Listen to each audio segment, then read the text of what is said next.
O tema da palestra que eu trouxe para nós estudarmos essa noite é: não saiba a vossa mão esquerda o que dê a vossa mão direita. E a gente começa refletindo nesse tema sobre a questão da caridade, a caridade que nós devemos fazer com os nossos semelhantes.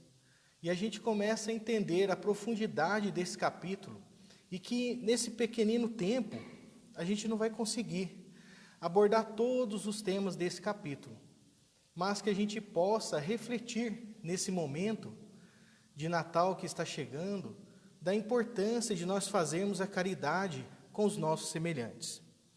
E aí traz a abordagem nesse capítulo: fazer o bem sem ostentação, os infortúnios ocultos, o óbolo da viúva, convidar os pobres e os estropiados, dar sem esperar retribuição, instrução dos espíritos, a caridade material, a caridade moral, a beneficência, a piedade aos órfãos, benefícios pagos com ingratidão, a beneficência exclusiva.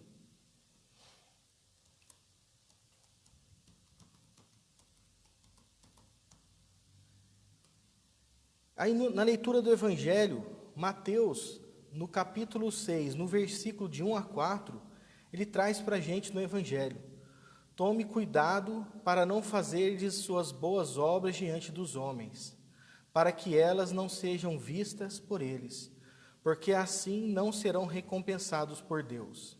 Quando deres esmolas, não faça alarde como fazem os hipócritas nas sinagogas e nas ruas, para serem honrados pelos homens. Em verdade, eu digo a vocês, que eles já receberam a sua recompensa.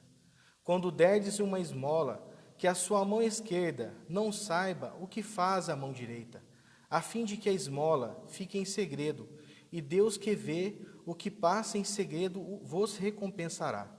E aqui a gente começa, nesse capítulo, fazer a reflexão dos tipos de caridade que a gente pode fazer. E tem a caridade, né? Aí no capítulo ele trata, fazer o bem sem ostentação. E eu vou abordar dois tipos da forma de fazer, né? Os erros comuns. Quais são os erros que nós cometemos na hora de fazer a caridade? Então, tem aquelas pessoas, né, que faz a caridade, ela faz a doação para o próximo, mas ela quer se enaltecer. Então, ela faz a caridade, ela faz a doação, e depois ela quer aparecer, ela fala que faz, ela quer expor, às vezes tem até comemorações, para mostrar para a sociedade aquela caridade que aquela pessoa está fazendo. Então, a gente começa a ver as formas de fazer a caridade e como nós erramos em fazer a caridade dessa forma. Que Jesus nos fala que aquele que faz a caridade com ostentação, aquele que faz a caridade para mostrar o que está fazendo, aqui na terra, ele já vai receber a recompensa. Mas aquele que faz a caridade sem deixar que o outro saiba, sem esperar a retribuição do próximo, aquele que faz com desinteresse, esse vai receber a recompensa no reino de Deus. Então a gente vê os erros mais comuns, aqueles que preferem ser aprovados pelos homens em vez de ser aprovados por Deus, demonstra possuir mais fé nos homens do que em Deus. São essas pessoas que fazem a caridade e querem a recompensa aqui na terra. Depois nós vemos também quantas pessoas ajudam apenas na esperança de que a ajuda tenha uma repercussão. Então a pessoa faz a caridade, ela ajuda, mas ela sempre fica esperando que aquilo vai auxiliar ela de alguma forma. Então essas são as formas incorretas de fazer a caridade. E a gente começa a entender, como Kardec disse, que fora da caridade não há salvação. Então esse capítulo, o capítulo 13, é um capítulo que nós temos que estudar muito a fundo. Porque nós temos, se a salvação nossa está na caridade, nós devemos fazer a caridade. Mas nós também devemos aprender como fazer a caridade. Então, aí a forma correta de fazer a caridade: fazer o bem sem ostentação. Tem um duplo mérito, pois além de ser a caridade material, é também a moral. Quem age desta maneira respeita os sentimentos do beneficiado, faz com que ele aceite o benefício sem ferir o amor próprio, resguardando assim a sua dignidade humana. Fazer o bem sem ostentação é um grande mérito, ocultar a mão que dá é ainda mais louvável. é um sinal incontestável de uma grande superioridade moral. Para compreender as coisas mais elevadas, acima do conhecimento comum do povo, é preciso elevar-se acima da vida presente. Então aqui, nessa reflexão que é trazido para a gente, que Kardec faz a reflexão, é a gente fazer a caridade sem esperar nada de alguém. É fazer a caridade por simplesmente a gente apagar nós mesmos e sair auxiliando aqueles nossos irmãos. E esperar a recompensa não aqui na terra. Porque aquele que faz a caridade e espera que a recompensa venha aqui na terra, esse já vai receber a recompensa dos homens. Mas nós temos que fazer a caridade, auxiliar o próximo, esperando que Deus nos olhe com bons olhos e ajudar a todos aqueles que estão precisando. Quantas pessoas que nós vemos precisando de auxílio, mas muitos de nós pensamos às vezes que auxiliar aqueles irmãos que estão necessitados é apenas dar a parte material, que nós devemos auxiliar aquelas pessoas somente com o material. E a gente vai ver nesse capítulo que o auxílio material é uma pequena parte, que nós podemos fazer a caridade de diversas formas, e que a mais importante da caridade, que é mais vista pelos benfeitores espirituais, é a caridade moral, é a caridade de auxiliar aqueles irmãos. Então, seguindo aqui, nós vamos ver também nesse capítulo os infortúnios ocultos. Então, o que são os infortúnios ocultos? Nas grandes calamidades se manifesta, observamos campanhas nobres e generosas para diminuir os efeitos do infortúnio. Sempre ao lado dessas tragédias coletivas, existem milhares de tragédias particulares que passam despercebidas. É o caso das pessoas que permanecem no leito de dor sem se queixar. São essas os infortúnios ocultos que a verdadeira generosidade sabe descobrir sem esperar que venha pedir assistência. Não lhes perguntar qual é a crença nem qual a opinião. Aqui, à noite, um cântico de bênção eleva o Criador. Não perguntar se a pessoa é católico, judeu ou protestante, mas fazer a caridade, independente de qual a crença, independente da pessoa que está precisando. E às vezes a gente vê nessas calamidades que acontecem na sociedade, os terremotos, os tremores, as enchentes, a gente vê uma grande oportunidade de nós fazermos a caridade, de auxiliar aquelas pessoas que passam por aquelas dificuldades, para aqueles infortúnios daquele momento, mas que nós, às vezes, estamos na nossa casa e podemos ir lá ajudar. Nós podemos levar alimentos, nós podemos levar roupas, nós podemos auxiliar. São grandes oportunidades que tem para a gente também fazer a caridade. Olha só para você ver. Então, nessas calamidades que acontecem, Deus permite, porque as pessoas precisam passar por essas dificuldades e dá uma grande oportunidade para a gente também ir lá ajudar, para a gente fazer a caridade. Mas é a caridade sem ostentação. É a caridade da gente ir lá esquecer de nós e ir lá ajudar as pessoas sem pensar em recompensa, sem pensar em nos favorecer. E aí vem também nesse capítulo a questão, o óbolo da viúva. Jesus sentou-se em frente ao gasofilácio para observar se de modo o povo colocava ali o seu dinheiro. Depois de algum tempo, percebeu que as pessoas ricas depositavam grandes quantias. Veio então uma pobre viúva que depositou apenas 2 moedas. Vendo isso, Jesus chamou os seus discípulos e disse: em verdade eu digo a vocês, que esta pobre viúva deu mais do que todos aqueles que antes depositavam suas dádivas no gasofilácio. Enquanto todos os outros deram do que sobravam de sua abundância, a viúva deu do que lhes fazia falta, deu mesmo tudo o que tinha para o seu sustento. Marcos capítulo 12, versículo 41 a 44, e Lucas 21 e Mateus capítulo 6, de 1 a 4. Olha para vocês verem a profundidade desse conteúdo que Jesus nos traz. Aquelas pessoas chegavam, as pessoas ricas, elas chegavam com uma quantidade muito grande de moedas, e ali demonstrava para todo mundo aquela quantidade de dinheiro que eles tinham e que eles estavam doando ali naquele momento, mas aquilo para eles não ia fazer falta nenhuma. Aquilo para eles estavam dando pouco do que eles tinham. Mas aquela viúva que chegou, deu tudo o que ela tinha. Até para o alimento dela, ela ia faltar naquele dia. Ela foi lá e ajudou com aquilo que ela ia fazer falta. E aí a gente começa a entender a profundidade dessas palavras. Porque Jesus nos ensina que aquele que dá, mesmo aquilo que não tem mais valor daquele que dá o pouco que tem, que não vai fazer falta nenhuma. Aquela pessoa que é muito rica, que tem condição de ajudar muito, ela dá um pouco só para dizer o que deu. Mas às vezes a gente não tem condição de ajudar muito, mas o pouco que a gente ajudar já vai ser muito para nós. Espiritualidade vai ver isso com bons olhos. Não é? Então, quantas pessoas aí que estão precisando? E aqui a gente só está vendo da parte material. A gente vai começar a ver a caridade também, que há outras formas de fazer a caridade, que é a caridade em pensamento, em palavras, né?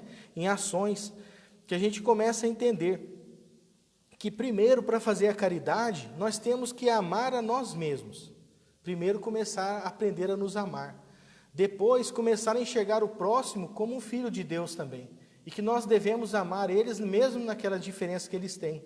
E depois, quando nós começamos a amar a nós e amarmos os nossos semelhantes, nós começamos a amar a Deus. Porque se a gente não conseguir amar os nossos semelhantes, nós não estamos conseguindo amar a Deus. Que o amor a Deus é nós amarmos todas as criaturas. Olha para a gente ver o quanto que a gente tem que melhorar ainda para a gente avançar na nossa escala evolutiva, né? E aqui a gente começa a ver, então, as instruções dos Espíritos. Então, o conceito da caridade, o que vem a ser a caridade? O que os Espíritos nos traz sobre a caridade que devemos fazer?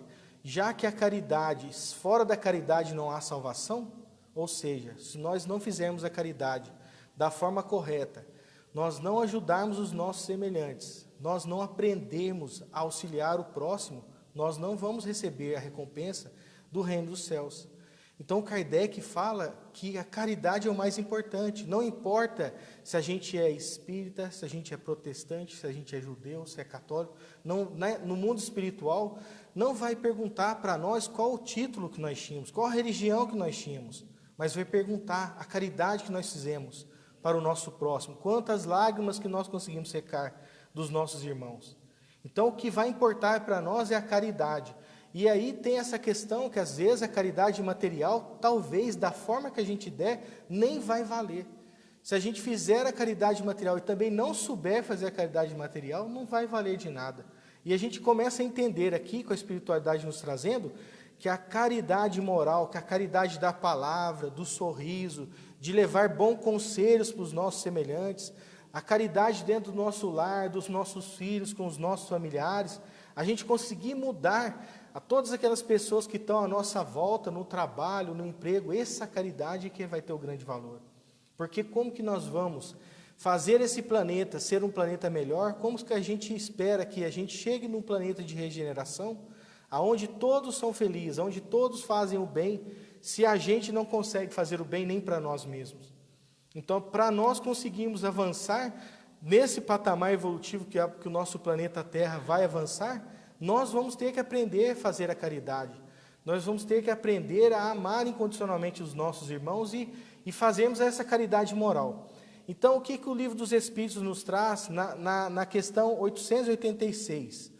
Qual o verdadeiro sentido da palavra caridade, como entendia Jesus? Olha só a profundidade. O que Jesus quis dizer com essa palavra caridade? Que é a forma que vai nos salvar. Se Kardec falou fora da caridade não é salvação, então esse capítulo é um capítulo que muito nos interessa. E nos interessa a gente avançar o estudo não só aqui, mas em casa, pegar livros referentes aos assuntos, para que a gente possa aprender a fazer essa caridade. E aí os Espíritos nos trazem a benevolência para com todos, indulgência para com as imperfeições dos outros e perdão das ofensas. Aqui, então, a espiritualidade fala que a caridade material é importante também, mas qual o verdadeiro sentido da palavra caridade por Jesus? Olha para a gente ver que é muito mais a fundo ainda, muito mais profundo. E a gente começa a ver que a benevolência que se exprime na boa vontade e na disposição de praticar o bem.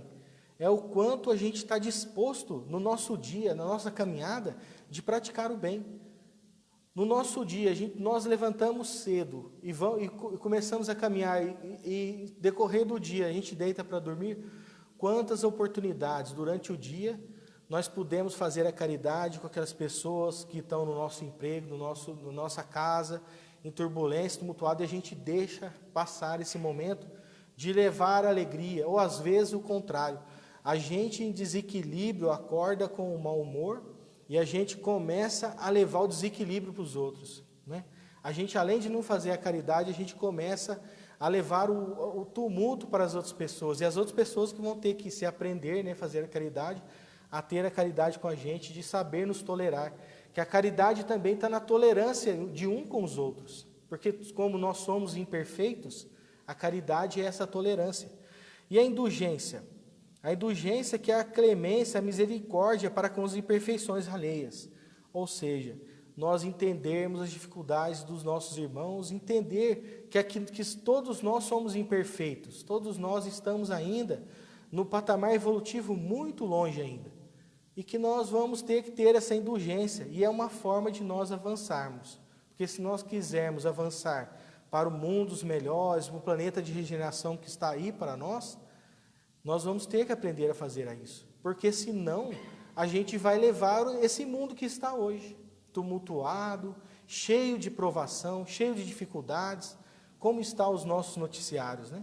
Se a gente não mudar, se a gente não fizer nada para mudar, o que a gente vai levar para lá, do lado de lá? Como que a gente quer alguma coisa diferente fazendo a mesma coisa? Como que o nosso planeta vai regenerar se a gente não mudar? Mas aí que está a questão. A espiritualidade já disse a nós que o planeta vai regenerar, com a gente mudando ou não. Então, aqui existem bilhões e bilhões de espíritos já preparados para reencarnar. E muitos já estão reencarnando para trazer o progresso. Olha só, quando eu nasci, a gente não tinha não tinha câmera digital. Era máquina fotográfica, e quem as pessoas mais atrás, as máquinas eram de filmes preto e branco. E ao tempo veio o filme colorido, que era aquela alegria. Olha, fazer um álbum da família com filme colorido, com as fotos de filme colorido. E hoje nós estamos aqui com celular fazendo uma filmagem. Celulares tiram fotos, milhões de fotos. A gente pega um HD externo, um chip e armazena milhões e milhões de fotos. As empresas que faziam filmes fotográficos hoje, aquele filme Polaroid já não existe mais. Ninguém mais revela, são poucos os lugares, eu acho que se achar que revelam. Então olha o progresso chegando, o progresso da ciência, da tecnologia está chegando. E o progresso moral nosso, como está? Mas aí então o planeta só vai regenerar o dia que todos nós aqui aprendemos a fazer a caridade, aprendemos a ser benevolentes, aprendemos a ser indulgência e a praticar o perdão. Então estamos tranquilos, né? Vamos aguardar então até todo mundo aprender a fazer, e aí o planeta vai regenerar. Será que vai ser assim, gente? Será que já não tem muitos espíritos já preparados para renascer e a gente aqui está deixando o tempo passar? Não estamos fazendo a mudança que devemos fazer? E como numa escola normal, quando termina a primeira série ou termina o segundo ano, as pessoas que vão para o terceiro que foram aprovadas na nota. Não é assim? Ou as professoras passam quem não tem condição para o terceiro ano. Não é para ser assim. Então, nas leis de Deus, se a gente não aprender a fazer a caridade, a não praticarmos a benevolência, a indulgência e o perdão, que é o ato de desculpar as ofensas, é o ato incondicional que Jesus nos falou, de saber perdoar incondicionalmente, não 7 vezes, mas 70 vezes 7, aqueles que nos ofender. Se a gente não aprender a fazer o que Jesus falou, se a gente não conseguir fazer essa mudança, a espiritualidade já está nos dizendo que nós vamos continuar no mundo de provas e expiações. E se o nosso planeta vai mudar, se esse planeta já está tão avançado, como disse agora há pouco, as ciências, a tecnologia está avançando tanto e a parte moral está tão atrasada. Será que nós vamos perder essa oportunidade? Então fica essa reflexão que nós devemos buscar rapidamente nos mudar, nos modificar.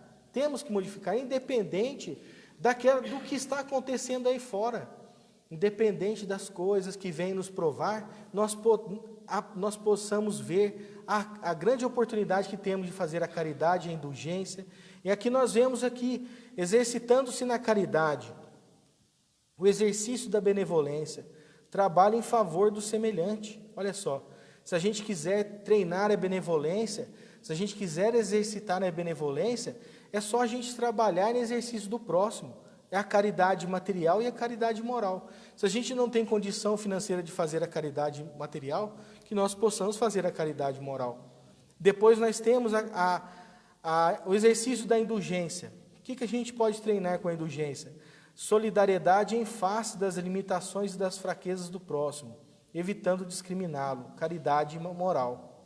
E depois nós temos o exercício do perdão, o esquecimento do mal que você tenha sofrido de alguém num ato de tolerância esclarecida, que se exprime na compreensão, ou seja, o exercício do perdão. Então nós temos os exercícios, e eu tenho certeza que todos nós, na nossa família, com os nossos familiares, no nosso trabalho, a gente tem bastante oportunidade para treinar, tanto a benevolência, como a indulgência, como o perdão. Nós temos muita oportunidade aí fora para treinar. E nós só precisamos aprender a teoria. E essa teoria está aqui nesse capítulo 13. O tempo é curto, não vou conseguir passar todo o capítulo, vou passar algumas partes, mas nós temos que nos empenhar em estudar. Na casa tem na terça-feira o estudo do ESD avançado com Valdenir, tem os estudos da sexta-feira. Então o Centro Espírita abre vários horários de estudo que nós devemos nos engajar. Se nós queremos modificar, se nós queremos mudar, se nós queremos permanecer nesse planeta que vai regenerar, independente de nós, se nós queremos ou não mudar, o planeta vai mudar. A gente tem que tomar a posição que eu quero mudar, eu quero ser melhor, eu quero fazer as coisas diferentes. Não olhe para o lado, não veja as pessoas que estão fazendo tudo errado, mas nós devemos fazer o certo, independente se tudo que a gente vê ao nosso lado está acontecendo de forma equivocada. Porque nós sabemos, como Jesus disse, da separação do joio e do trigo. Será que agora esse não é o momento da nossa humanidade? Se a espiritualidade está falando que nós vamos regenerar o planeta vai avançar, a natureza vai progredir, tudo vai melhorar, tudo que está acontecendo, esse caos que está instalado hoje, tudo que a gente vê no mundo, daqui 100, 200, 300, não sei quantos anos, isso tudo vai mudar. E nós vemos cidades aqui no nosso planeta que já está em nível de regeneração. Nós vemos países como a Noruega, entre outros países, que se nós vemos no noticiário, esses países já não têm crimes. As escolas ensinam gratuitamente a todos, a felicidade lá parece que é plena. Será que já não tem alguns lugares no nosso planeta que já está regenerado? Algumas cidades? Alguns lugares, com certeza já tem, que nós não estamos apercebendo disso. E o tempo está passando e nós temos que correr para fazer essa mudança. Qual é o maior obstáculo à caridade? Aí vem a pergunta 917. Qual o meio de destruir-se o orgulho? Qual o meio de destruir o orgulho? Quando compreender bem no orgulho, reside uma destas causas, o que gera o orgulho, a ambição, a cuspidez, a inveja, o ódio, o ciúme, que cada momento magoa a quem perturba todas as relações sociais, provoca dissensões, aniquila a confiança, o que obriga a se manter constantemente na ofensiva contra o vizinho. Enfim, a que de um amigo faz o inimigo. Ele compreenderá também que esse vício incompatível com a sua felicidade e que podemos mesmo acrescentar como a sua própria segurança. O egoísmo é a fonte de todos os vícios, como a caridade é a de todas as virtudes. Destruir um dever a outra, tal deve ser o alvo de todos os esforços do homem, se quiser assegurar a sua felicidade nesse mundo, tanto quanto no futuro. Ou seja, a caridade é o contrário do egoísmo. Quais são as duas chagas de todos nós que estamos aqui nesse planeta de provas e expiações? É o orgulho e o egoísmo. Todos nós que reencarnamos nesse planeta nosso, de provas e expiações, temos esses dois problemas. Uns têm mais, outros têm menos, mas todos nós temos muito do orgulho e muito do egoísmo. E nós temos que desenvolver a humildade e a caridade. Então a caridade é um dos pilares que nós temos que avançar. Então a caridade moral consiste em se tolerar-se uns aos outros e ao que menos faz neste mundo inferior, aonde estão encarnados atualmente. Pois um grande mérito, acredite em mim, o homem que sabe calar-se para deixar falar um outro que seja mais tolo que ele. Agir assim é uma forma de praticar a caridade. Então nós temos aqui a caridade moral, essa forma de nós deixarmos aquelas pessoas esbravejar, mesmo que a gente tenha razão, a gente deixa aquela pessoa falar. E aqui, nós temos aqui como o Espírito Protetor Nion nos trouxe, nós temos a caridade de 3 formas, em pensamentos, em palavras e em ações. Em pensamento, orando pelos pobres e abandonados, orando pelas pessoas que precisam. Em palavras, dirigindo aos companheiros conselhos benéficos, palavras de esperança e de fé.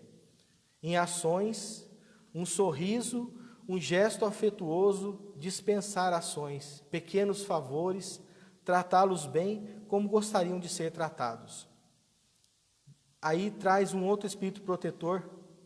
Deus, em sua infinita misericórdia, colocou no fundo do coração uma sentinela vigilante que se chama consciência. Escutai-na, porque ela somente vos dará bons conselhos de como praticar a caridade. E aqui, gente, o tempo está avançando. Eu vou expor para vocês as formas de fazer a caridade, alguns exemplos de fazer a caridade. Nós podemos doar sangue. Quantas pessoas estão nos hospitais precisando de doação de sangue? Quantas pessoas que estão morrendo aí nos hospitais porque não tem algum tipo de sangue, que às vezes a gente tem, a gente não faz nem sequer lá, vai fazer a doação. Tem os trabalhos voluntários que a gente pode se engajar, tem os hospitais, as pessoas que estão com câncer, as pessoas que se vestem de palhaço para animar as crianças, as pessoas que levam animais nos hospitais. Então tem bastante trabalho para a gente fazer. Tem a caridade com as pessoas, com as crianças que são órfãs nos orfanatos. Será que a gente não pode fazer uma visita? Nesse Natal, quantas crianças aí que vão estar no orfanato e não tem nenhum brinquedo para receber? Será que a gente não pode passar na loja de R$1 aqui e pegar quantos brinquedos que tem que custam R$1? E fazer um monte de brinquedo e levar nesses orfanatos? Eu digo para vocês que as crianças não sabem nem o preço que é o brinquedo. Só delas receberem o brinquedo, elas vão ficar felizes. Não é? Quantas crianças a gente pode deixar felizes nesse Natal que não tem nada para ganhar nesse final de ano? Ou pessoas que são pobres, que os pais estão desempregados e que também não têm condição nem de ter uma ceia de Natal. Será que a gente não pode fazer uma ceia de Natal e doar para alguma família nesse final de ano? É uma caridade material, mas é uma caridade também que a gente pode fazer. E a gente vê também as pessoas nos asilos, os idosos nos asilos, que estão lá abandonados, os filhos abandonaram, e estão lá precisando de uma visita. Às vezes a gente vai lá, não precisa levar nada, é só ir lá e conversar com eles, que eles já vão ficar felizes. O que eles querem, às vezes, não é nem a parte material. O que eles querem é só ter alguém para conversar, porque os filhos abandonaram eles lá. Será que a gente não pode deixar um tempo do nosso dia para ir lá? Tem também a caridade com as pessoas que estão nas ruas aí. Tem campanhas de pessoas que formam grupos para levar alimentos para as pessoas que estão aí dormindo na rua.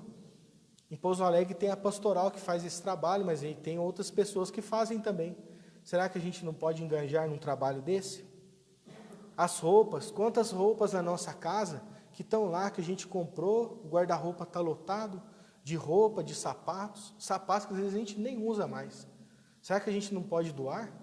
Mas que a gente faça a doação, não daquilo que não presta, porque às vezes o centro espírita pede para fazer a doação e as pessoas levam tudo que não presta. E aí depois tem que ainda dar o trabalho para o pessoal da casa, porque vai ter que juntar para jogar fora. Então, se a gente vai fazer a caridade, dê as coisas que você vai usar, não as coisas que você não serve nem para você usar. Então é bom a gente falar isso também, que às vezes a gente pede para fazer doação de roupas, de sapato, as pessoas pegam aquilo que é jogar no lixo e traz para doar.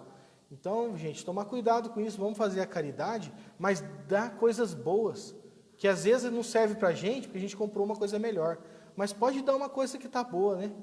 Para as pessoas que estão precisando. Quantas pessoas aí que não tem nem um sapato para colocar no pé, uma roupa para vestir, né?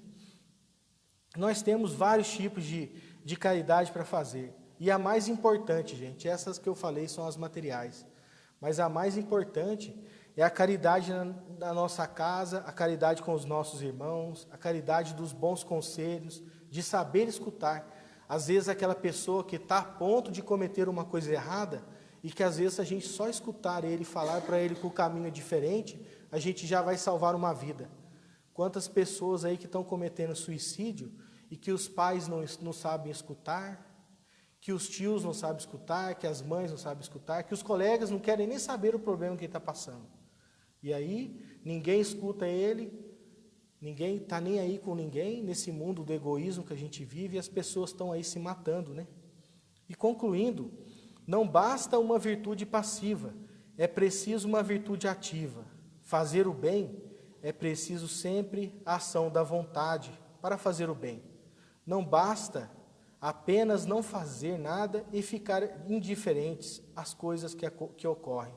Então, é o Evangelho segundo o Espiritismo, capítulo 10, número 10 de Paulo, apóstolo, Paris, 1860.